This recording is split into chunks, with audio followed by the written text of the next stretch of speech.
Chiefs draft is officially in the books, and it's safe to say the first 4 selections are set to be the most impactful for the Chiefs. Let's let the crew react. This is Gridiron Gaming. Welcome, Chiefs Kingdom. Thanks for tuning in to this Red Kingdom Media production, bringing you raw, authentic Chiefs coverage.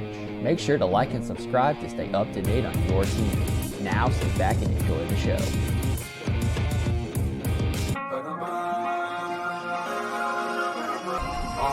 Let's work. Hey. Welcome to this Monday night edition of Red Kingdom Media's Gridiron Gamut. I'm your host, Clinton, and joined with me tonight is Rodney and Lonnie. Fellas, the draft is officially done with. I know it was a very hyped Thursday night that everyone kind of joined in and had a long, drowned out night about what was going to happen, and we got very excited, and of course that's one of our first topics we're leaning into. But now that the draft is officially over, you guys have gotten a chance to reflect on it. So before we go into the first 4 topics, give me a brief summary of how you feel this draft was for the Chiefs and how you think it left them after the fact that they've been drafted before the draft had started in that comparison. Let me kick us off. For me, I say it makes it harder for any team to stop them from three-peating. I think they went back to what they do best. They going back to the 2018 days. They going back to we're trying to be the most explosive on both ends of the ball, not just one. And we're going to go off with a bang. Yeah, so I think the same thing. I think they bring a lot of competition into the roster. I say they have a lot of 2-time Super Bowl champions coming back into the roster, which means those guys are going to get a lot of leeway and rope, a lot more than a rookie would. So they're bringing in a lot of competition into a roster that's already loaded full of players. I think we're going to see the cream really rise to the top here. And so some guys are really going to separate themselves on this roster now that they have a ton of competition. I think the Chiefs also show how to get value. They really, really, really love value, and Brett Veach finds his guys. We all can see some type of way that these guys fit into Brett Veach's scheme, or fit into the offense or fit into the defense. So I think this is a guy that's been working with these schemes for a while now and just knows them like a masterpiece. And it showed, and he really, really excelled in getting value in this draft. Whether it be age or whether it be just the skill set of a player. I feel like he really, really was really, really good on pinpointing that and bringing that out in this draft. I think it was just a masterclass overall by the Chiefs, like he usually is.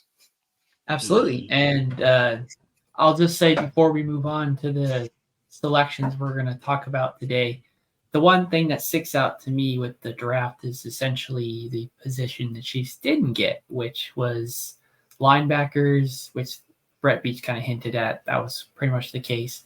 We saw an undrafted player come out, and I know, Rodney, you were high on Curtis Jacobs as an undrafted free agent, so he might end up sticking on the roster.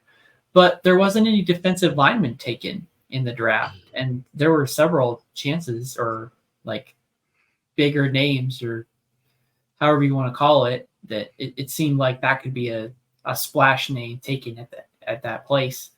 But the Chiefs never went that way, and they ended up spending money in free agency going after Mike Dana again, re-signing a bunch of other players, Chris Jones being the most notable. So it was just interesting to me that nothing was really addressed there. There was a couple undrafted free agents that are signed, and who knows if they'll make the roster. But that was just one interesting note that I'll just kind of leave out in the open and see if that will end up impacting the Chiefs much at all in just staying firm in their defensive line room. So let's move on. Let's officially kick off with the first choice that the Chiefs made on night 1, which is, of course, wide receiver Xavier Worthy out of Texas. We were hanging around waiting for that selection. They were supposed to be 32. They jump up to the Bills. We saw them give up their 3rd-round pick to gain a 4th-round back that they took the last player on our list to talk about this evening. but we already hyped it up. We sounded very excited when the pick was announced, and it didn't seem real that we would get a player as hyped as him coming out of the combine. But everything sort of lined up. So now that we've had a full several days to digest it and think about it from all perspectives and not just the super chief fandom perspective, Rodney, what are your thoughts and expectations on Xavier Worthy in this offense? I've heard all the people, especially the national media, saying, "Oh, he's just a speed guy. Oh, he's just a straight line speed guy." I will come out and say they are very much wrong. If anyone ever mentioned him being a speed guy, I would say you're wrong. Even if anyone ever mentioned his weight, you guys are. I say everyone is wrong. And if anyone, the reason why I say that is because that tells me no one to watch film and no one do their research. And if they do research, they do it to find negative stuff and not understand that player. And the reason I say that is because it didn't take me long to sit here and find out why he is 168 pounds, 170 pounds. And only one person mentioned the effect of that. Did anyone realize he ran cross country in high school? He was at the top of the state as a cross country runner. And Steve Smith mentioned when he was at his pro day, he said he see all these guys working out. He said he noticed Xavier Worthy was working out before the pro day workout.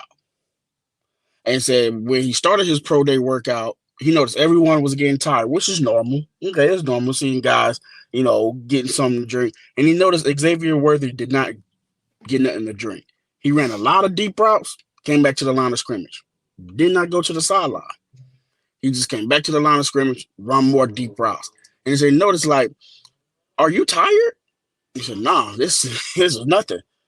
You running full speed. You showcasing you can throttle, so you got more gears than just a straight line speed. Okay, skills of a wide receiver. You running great routes that takes a lot of energy, and yet you're not tired. There goes the effect of the cross-country runner.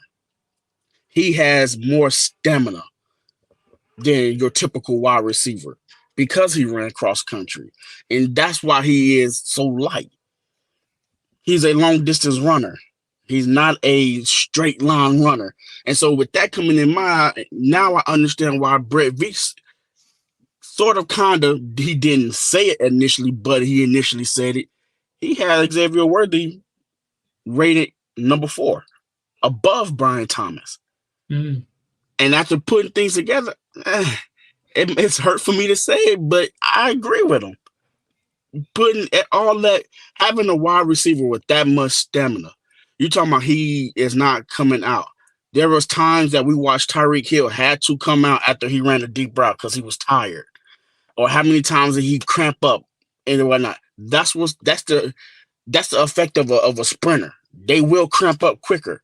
A cross-country runner knows how to pace themselves.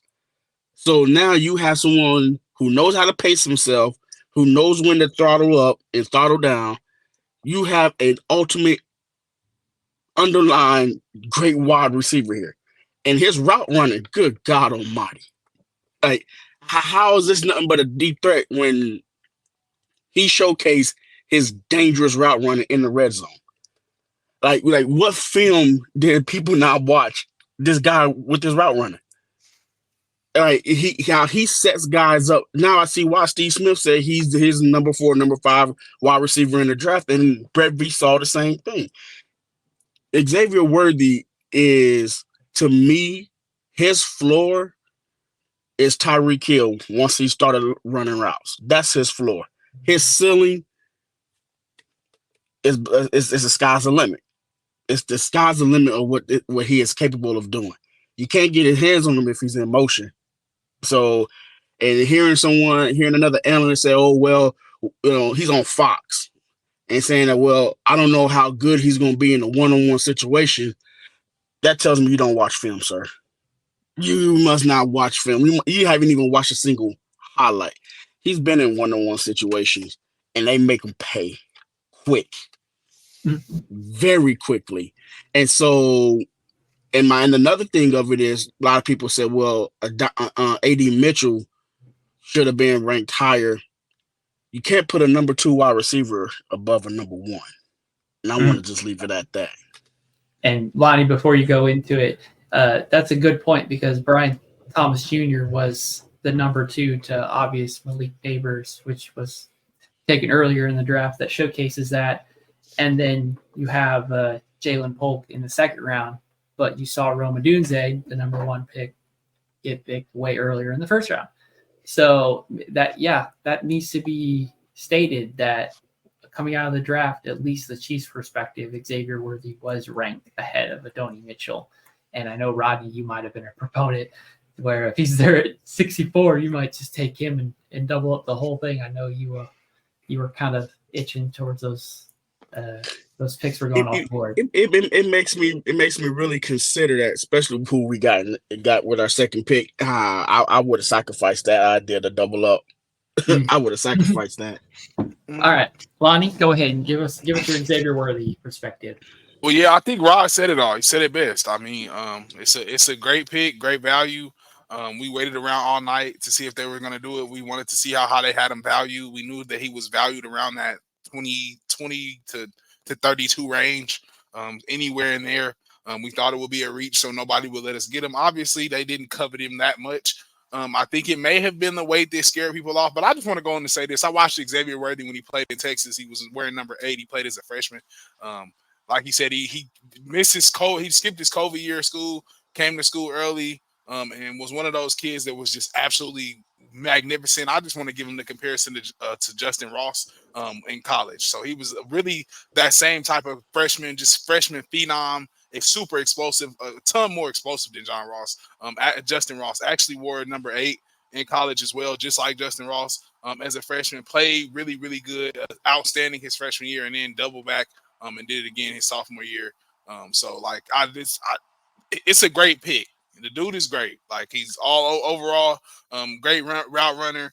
If he dealt with durability issues, we would have seen that early on in college. Like I said, it's a guy that played since he was a freshman in college, and you heard nothing about him being injured, any lower body injuries. I think he only dealt with the hand injury since he's been in college. So I don't see the health being an issue. It wasn't an issue. He played big-time college football, too. It was not small-time college football. Even though he's playing at the University of Texas, they're playing some big-time guys in there. So I don't see it being a problem for him to translate. I think he's just taller and longer, so it looks a little bit different. Figuring out, knowing that he's the same size as Deshaun Jackson coming out of college, just a little bit taller, that's why he's looking just a little bit different. But knowing that he has those same metrics, Andy Reid is going to find a way to use this guy's every strong capability that he has. Andy Reid is going to find a way to use it. And also, like Rod said, we motion guys a lot, so you won't be able to touch a lot of guys. But we're going to see how smart he is, because, like we said, the wide receiver room is loaded. And there's some guys that's going to get some nods. They probably shouldn't get some nods. And Xavier is going to have to come in and beat some guys out, stay healthy. It's no doubt in my mind that he won't, but it's just the room is loaded, bro. It's gonna be competitive everywhere. And even though it's some rejects down there, on that wide receiver core, they're be playing for a spot, and they are pros too. So who knows if they come in ready? So it's gonna be some competition here. But I love the pick overall, though. But Lonnie, I also want to add this. I saw many quarterbacks. Chase Daniels mentioned it. He was the first one that I saw said it. But then Dan Orlovsky said it as well. He said the reason why Xavier Worthy could possibly be better than the top 3 is, and I didn't know it until I had to go back and look. But he said almost nearly around 75% of his routes was choice routes. So that means you had to read the defense. You had to read the defense, and you had to run the correct route to get open. That right there tells me how intelligent you are to read the defense, get open. That fits Andy Reid's system, and that was the problem that we had last year out of our wide receivers. You had a choice route, but you choosing the wrong route. You had a hard time getting open. Now, this young man been sitting here doing this for 3-4 years, getting open with his route running. So that right there tells me, yeah, I see why Brett Veach traded up. And he wanted to trade up even further. According to going back to his press conference, he wanted to trade up a lot sooner, further up to go get him. So that's what makes me think, like, did you have him rated above, Brian Thomas Jr. and got lucky in a way? See, and my only rebuttal to that is, Rod, we see the likes of Rashee Rice. It took him a couple weeks in there to get his feet up under him. So I think he could be still well versed. You've seen he was a senior, if I'm not mistaken, coming out of school. So a guy that really got to study football, and it took him a while to get his wings up under him. There will be a curve. I don't know how much of a curve there will be, but I think there will be a curve. But I think there's enough guys on this roster to where that doesn't even matter for Xavier Worthy, because he's not rushed. And this is what we're saying with all of these prospects. I just want to go ahead and say this. None of them are going to be rushed. You don't have to come in here and start day one. You do not have, there is no pressure for you to come in here and do that at any position. Only person that you might get the heat put on you is Kingsley at this point. But it's just like, there's no pressure to come in and start day one. So even if you do have a curve or you slower to get into your curve, I think you'll be fine. I think he'll be fine either way because of the depth at the position. Yeah, I think he's in the same boat like Felix last year. Felix, they made it perfectly clear when they drafted Felix. There's no rush for you to start. There's no big rush for you to go. Our defensive line is really stout, but at some point we want you to get acclimated, healed up, and be ready to make some type of contribution to this defensive line to eventually become a starter. But as of right now, the only one who had to be thrown in the fire was George, and he took the heat for the future. He basically said, hey, he took the heat for you. So, like, at this moment, like, you, and that, like, I see that point. Like, there's no rush for him to go, even if he coming in at wide receiver 3. Because of what happened further on down the draft, and also, the other moves that the Chiefs made, he literally could take the rookie route of what Rashee Rice did or what Tyreek Hill did. You can really take that rookie role and just learn and get comfortable, and that's it. Yep. So one thing to note is, like, in a day of everybody transferring, Xavier Worthy stayed in Texas his whole career. So that's something you got to say that about that. And the fact that he was chosen ahead of his college teammate signaled that he was thought of higher. So we'll see how that plays out going against Indianapolis. Also, Clint, I think we do have to mention this as well. Dude just turned 21. They sung happy birthday to him when he was being introduced to Chiefs Kingdom. That's correct. He literally just turned 21. You talking about a 5-year, they pick up his 5th-year option. He'd be 26 years old. Yep. You're the same age as people coming into the draft, going into your second contract. Ah, man. That to me making that's rare. That's literally a diamond in haystacks, needles, rough trees, bushes, everything. You found this diamond just right in the middle of it. Yep. And I think the Chiefs also think that they have a diamond in their second round selections, which transitions us into said second selection. Kingsley Suamatia. Hopefully I said it right. We'll have plenty of times to say it. Hopefully, as an offensive lineman, your name is never said out loud because it means you did a good job. So the Chiefs trade up to 28 for Xavier Worthy. And in the second round, the Chiefs trade up one singular spot with the San Francisco 49ers at pick 63 to take the tackle out of BYU, who, just like Xavier Worthy, is barely 21 years old of age. So, Rodney, what impact is Kingsley going to make on this offense? His intelligence is already on the level of where they want him to be at, and we haven't even gotten into training camp yet. His skill set, I know a lot of people say, well, he's raw, but that to me is downplaying his intelligence. You know, all draft prospects is raw. First round to seventh round, all of them is raw. Let's get that out the way. All of them is raw. What Kingsley did with that pick is he was graded to be a first round pick. And so to get him late in the second round, that's a steal. There goes your tremendous value. But that also gives you the comfortability of we don't have to spend money on Donovan Smith.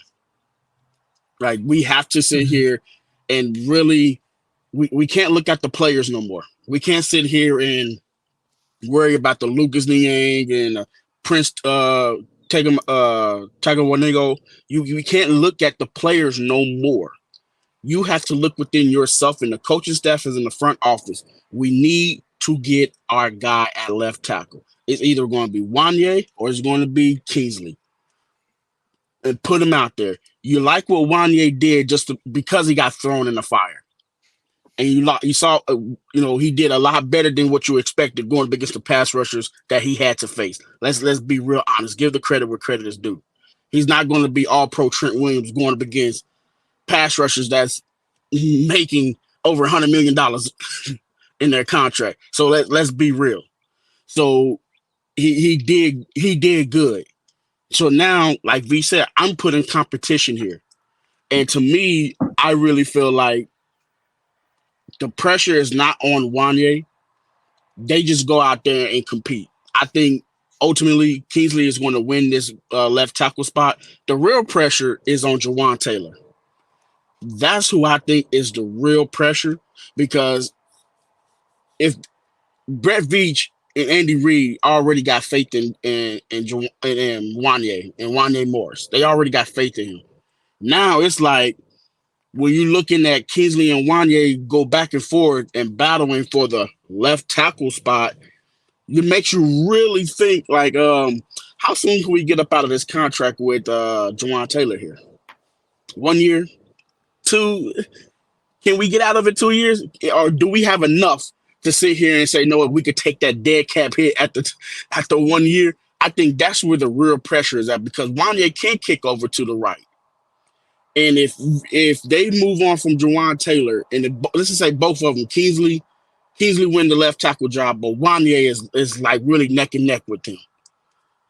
You really put all pressure, all eyes is on Jawan Taylor. You cannot screw up, because now you really looking at is, can we eat this cap hit? And if we are willing to eat this cap hit, Jawan Taylor might be gone.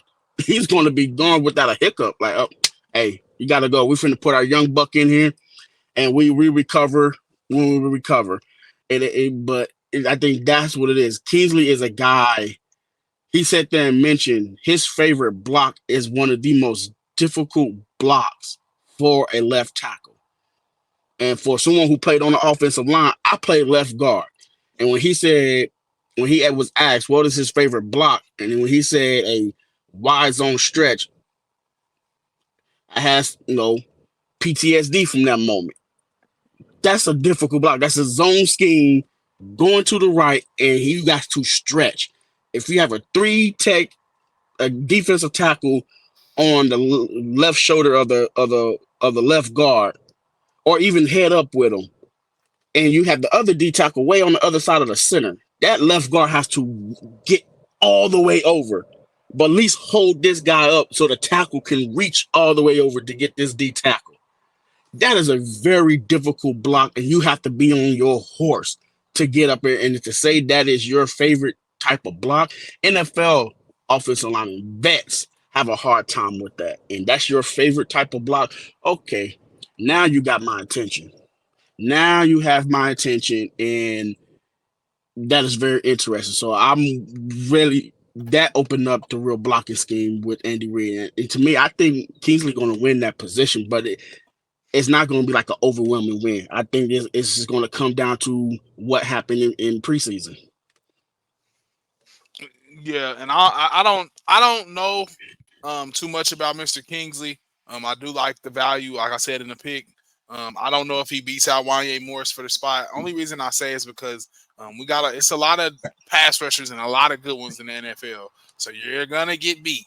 And it's not going to be just the guys that you're facing in training camps to the likes of Chris Jones and all those other guys in the world. You are going to see some Max Crosbys and there's different guys, Will Andersons and a whole bunch of Josh Allens, just a couple different ones to name a few that are just very, very good in athletics. So I wish Mr. Kingsley the best, but I've just seen Wanye Morris do it before. I think the track record is there. He already has a head start on Kingsley. You have to be really, really kind of just an anomaly to start at tackle in the NFL.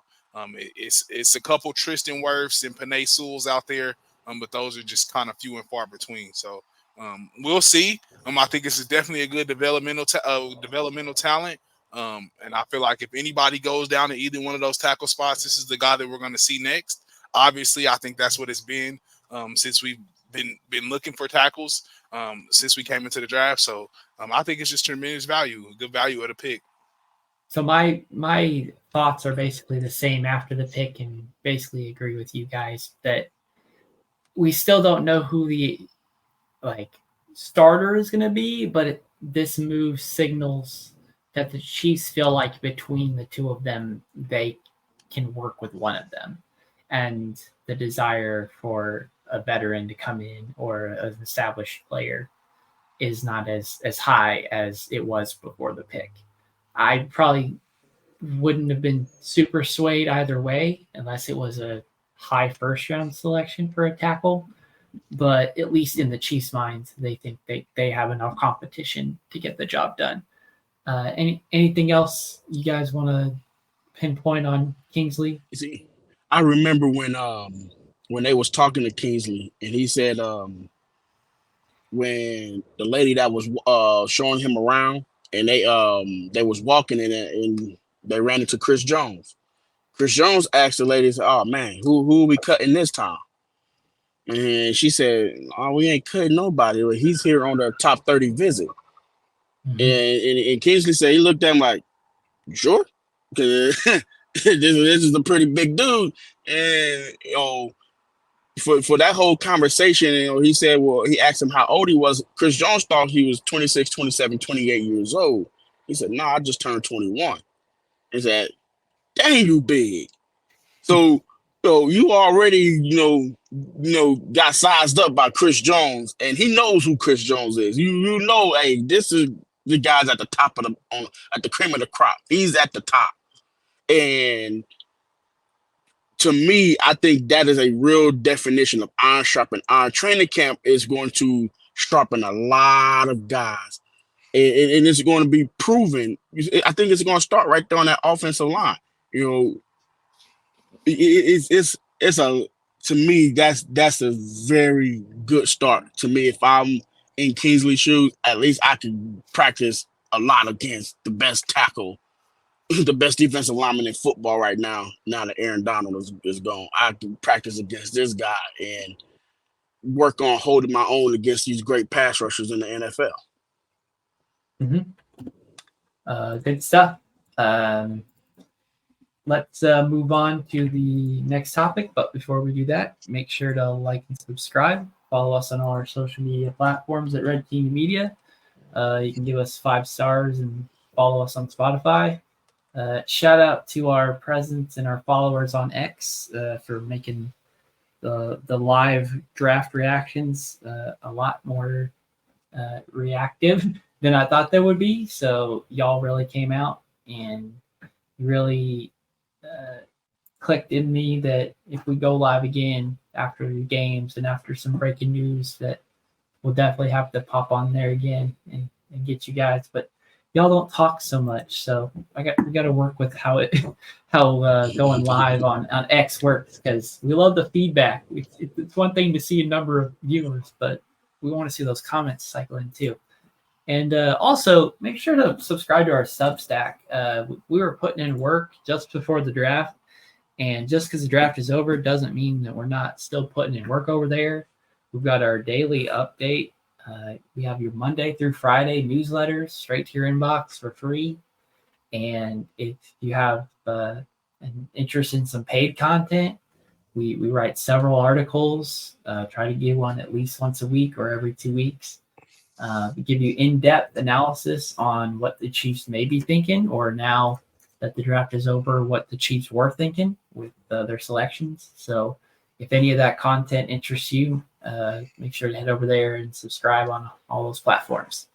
So now we've got the third selection the Chiefs made, which took place in the 4th round because of the pick 95 being traded for Xavier Worthy.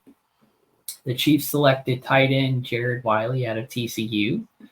The most notable thing about him is that he had the most touchdown receptions for a tight end in college football. So he was definitely a red zone threat for his team. So that ought to get people excited, at least in the short term. Rashee Rice got in the mix very early on by being a red zone threat and finding the open space in the early game or two of his rookie year. So, Rodney, how much do you think Wiley will contribute in this first year on the Chiefs? I think at this moment, they probably got Wiley at tight end 4. I say by the end of the first preseason game, Wiley gonna be tight end 2, either tight end 2 or tight end 3. I think he's gonna beat out our guy that we signed from Cincinnati because of his athletic and his size. But it's a simple fact that out of all 4 of those guys, he can block better. He can pass block better. He can sell the block better. That's what he did at TCU a lot. That that goes back to the play. One of his touchdowns was an 84-yard touchdown. Because he sold the play action very well to the point he ended up wide open. And a lot of analysts mentioned, especially watching this tape, and I saw it, he has that Travis Kelce sneaky speed. Like, for a guy who's 6'6", 250, there's no way you running like that. And as just like Travis Kelce, because he was comped to be Travis Kelce, but just like Travis Kelce, he used to be a quarterback. So now you know the vision of the quarterback. You know how to recognize coverages. You know what it takes to be in that spot. And I think that knowledge alone is good, because what I found out, doing more research, especially on Brett Veach end, is he was extremely needed, because when Andy Reid likes to go into his 12 personnel, his 21 personnel, he likes to go to his 2 tight end sets, possibly 3 tight end sets. But when he goes in that 3 tight end set, one of them is stand back and blocking. The other 2 are going out on the route. Noah Gray a lot of times stayed back and blocked, which left Blake Bell going on a route. But when they go into 2 tight end set and Travis Kelce need a break, now you have Blake Bell running routes out there. And that's a wasted route, because Blake Bell is not that type of athlete and whatnot. He's more of a blocking tight end, but could not block that very well. So now it's like, okay, we in trouble. And I think that showed the real hurt of Jody Fortson getting hurt.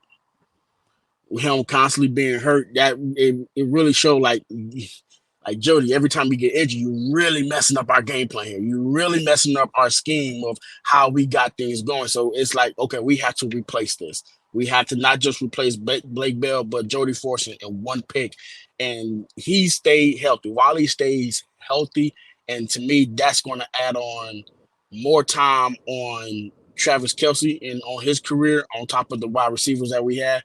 But now it's like, okay, you go into a 2 tight end set with Travis Kelce and Wiley, you got to be very mindful of what can happen, especially when you have Xavier Worthy and Hollywood Brown on the field. They can easily run out of it, but they can also do a play action pass. So that's going to really shake up defense. Like, okay, you got to be mindful of what's actually going on, because even though he's 6'6", 250, you can say he don't run fast, but if you can't bring him down, then what's the point? That's going to be a problem there, trying to get him down. He's about the same size as a lot of linebackers. So, looking at how the NFL tackles, none of these guys are real. You can't do the hip drop no more. You can't drop your hips no more. So now you have to get in front of this freight train and try to find some type of way of getting him down, or just get dragged for 30 yards. So, yeah, and this is another one. Love the pick. Got to see him play a little bit when Dion and the boys went down there and played TCU. He had a big game against them too as well. So I love the pick here. A big, like you said, the comp. When I see him, I think Travis all the way. From the running style, from the body build. I think a lot of Travis, but I don't want to put that on him because that is a high standard.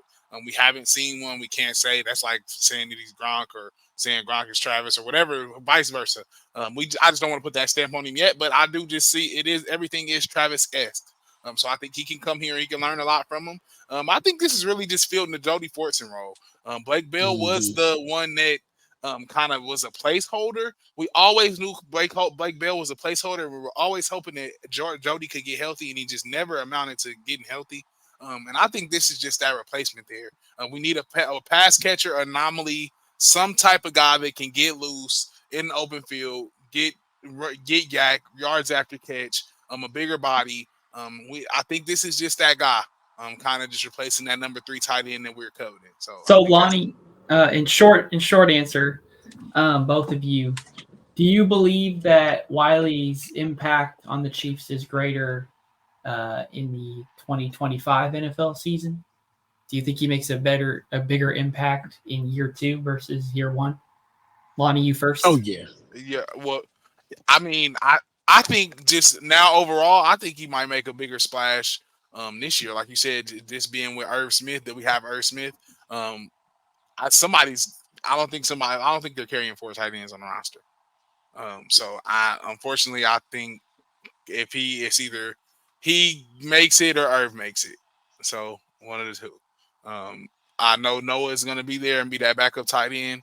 I don't know how they ingratiate him into the offense now or this early, but I think he sees the field this year. And I think his impact is probably going to be big this year. I don't know how big it'll be. Of course, it'll be bigger the following year if it's big this year, but I think it'll be big this year. Mm-hmm. If he makes the team, if he beats out Irv. I think to me, I think, like I said, Barn, if he makes the team, I think he's going to make a bigger impact in the playoffs. Because to me, if he sits back and really balls out in these 2 preseason games, Andy Reid's going to hold him.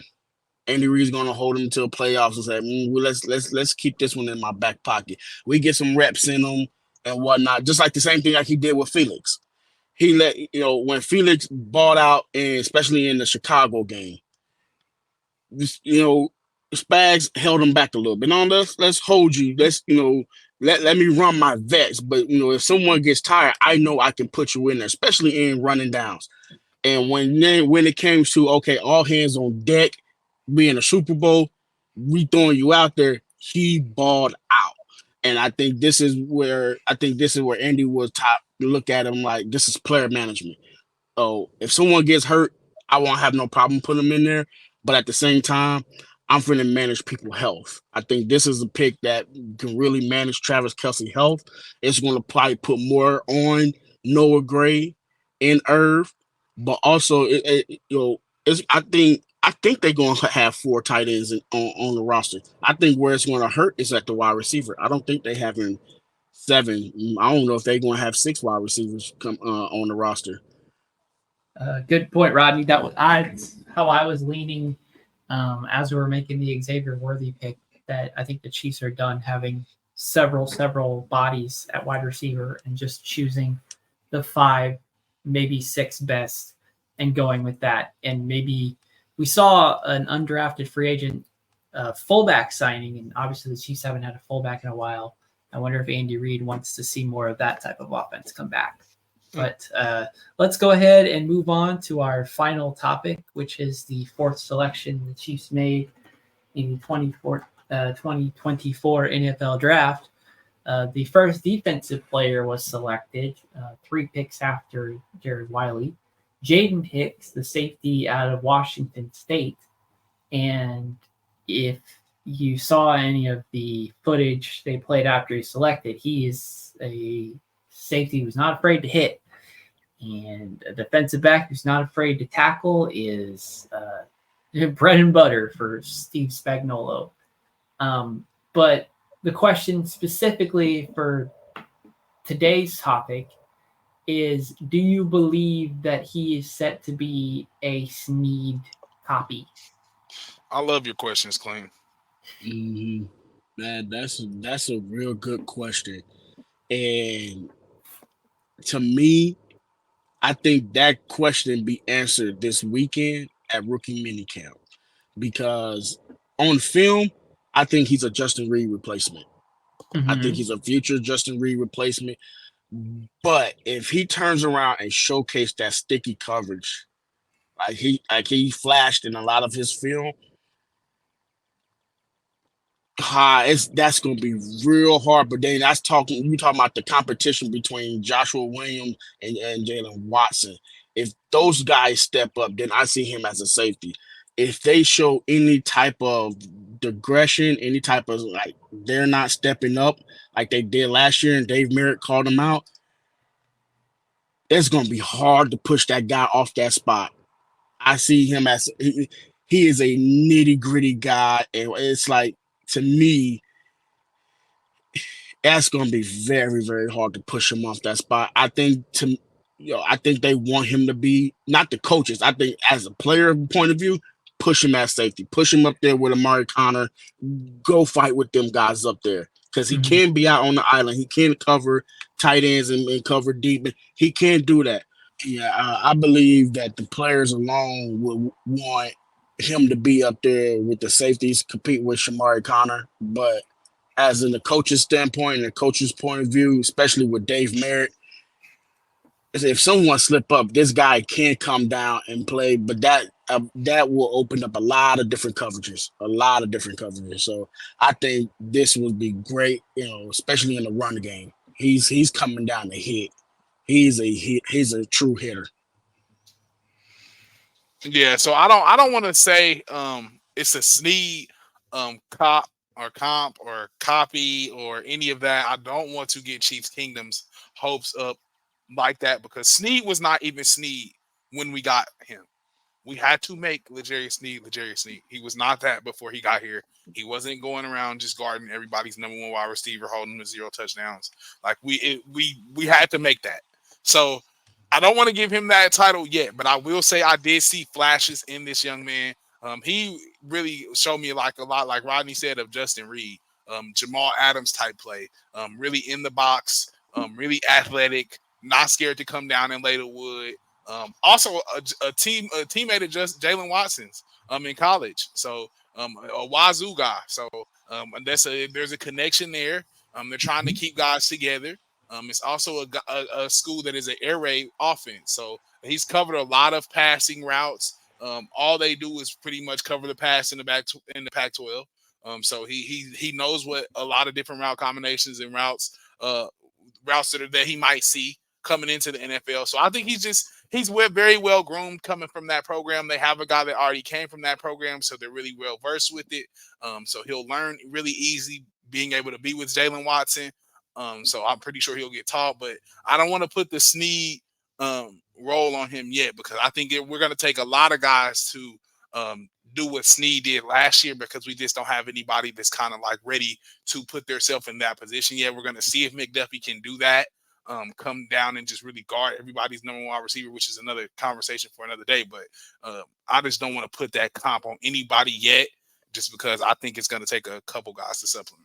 I mean, I'm not even the most closest person attached to the Chiefs to make the comparison because Mitch Holthus was trying to hype the pickup right after it happened, saying what round was L'Jarius Sneed drafted in, what position in college did L'Jarius Sneed play. Yeah, so I'm not even the one who's first making the comparison. I heard it straight from a guy who talked about the team on a daily basis say the same thing. But I agree. I don't think he's set to be the starter or anything like that. But obviously, every draft pick like this has higher expectations because we've seen the ascension that each one of them has, or the kind of ascension stories, even in like season wise. Like Jalen Watson had his claim to fame 2 years ago, but then really didn't get to play much this season. And Najee Johnson was set to be a starter in training camp as a 7th rounder, and he got hurt, and we never got to see if that was a realistic take or not. But it seems like the Chiefs, no matter who they get certain body types and certain play styles of defensive backs, and they're just like, it doesn't matter who they are. We have faith in them and outright. You have the area scouts for the Chiefs, and that's what they mentioned that as well. Said that he plays like L'Jarius Sneed. And it's like when they was talking about the pick, the one thing they kept alluding to is the coaching staff, and like you have a defensive coordinator who made a living on coaching DBs, and you have the best DB coach in all of football. And so now it's like you're showing your track record. You know, Steve Spagnuolo mentioned that he was kind of heartbroken when Najee Johnson got hurt, but now he's back healthy and it seems like he's back on track. And that DB room just is literally getting deeper and deeper and deeper and deeper. Also them adding another corner, but I think they show that they have a type. These long 6 foot, 6'2", 6'3", 6'4" corners, they might not have the speed, but you have the long arms. If you were able to keep up with these guys, the quarterback literally have to get the ball up and over, and you have to be an elite wide receiver to try to get this ball. Other than that, you going up against a guy that's the same height as Jamar Chase. Now you might not have the speed as him, but if you can sit here and hold him down, slow him up a bit, them fade routes not going to be so easy to get. Especially if, Dave Merritt is teaching them how to be aggressive without getting the penalty. Now you have a different type of football game. In that secondary, you got guys who gets aggressive. A lot of these wide receivers ain't used to that. They're not used to that. Yeah, and that's why I just want to say, just to close it out, my just final thoughts. They always say it's not a safety or corner room. We always say that's a defensive back room. I think we all on the podcast know Steve Spagnuolo is a masterclass with defensive backs. There's not a shadow of a doubt when he drafts a defensive back that they will not have success on his roster. He's going to find a way to bring a strong suit out of you, whether it be you hitting good, whether it be whatever you do good, he's going to bring it out of you. And whatever you don't do good, he's going to probably make you really good at it. So I have no worries about him and Dave Merritt when it comes to any DBs. I think they're going to have some guys flourish. They will find us another guy. We will get another L'Jarius Sneed, but I just don't know if it's this guy. But we will. I'm telling you, these guys are DB gurus, literally. Yeah. Absolutely. You have guys, coaches all over the league seeing the Chiefs get DBs and say, well, you're finna become a superstar. Well, they said Kyle Shanahan mentioned that too. When they drafted Knicks, they said that Kyle Shanahan said this, well, there goes another superstar, because he was rated the number 2 safety in the draft. Now some have him as number 1, others have him at number 2. It depends on where what position you put Cooper DeJean at, either a safety or corner. But still, like, you allow him to go to the Chiefs. Yeah. Good luck. Yeah, no doubt about it. You got to steal with that pick. And honestly, our whole draft, towards the end, the picks that we didn't have here, those are the who knows for sure. But it seems like these 4 guys, either they're going to make immediate impact or they're in a position to make a strong impact the following season if the rookie year isn't their breakout season. So this has been really good conversation. It's good to kind of project these guys and figure out what their roles are with the Chiefs, because obviously the three-peat is on everybody's mind. It's what's the goal going forward. So, it's go time now. Rodney, you said it, rookie camps are coming up soon. So these guys are going to get put to work, and we're going to blink. It's going to be the summertime, and training camp's going to be on their way. And the 2024 season will officially be kicking off. And obviously, Chiefs host that Thursday night, and we're here following all the coverage in between, the draft picks, the training camps, and obviously the post-game breakdowns of every game going forward. So Great, guys. Hope everyone listening, watching, wherever, however you're digesting our content. Hope you enjoy the rest of your night.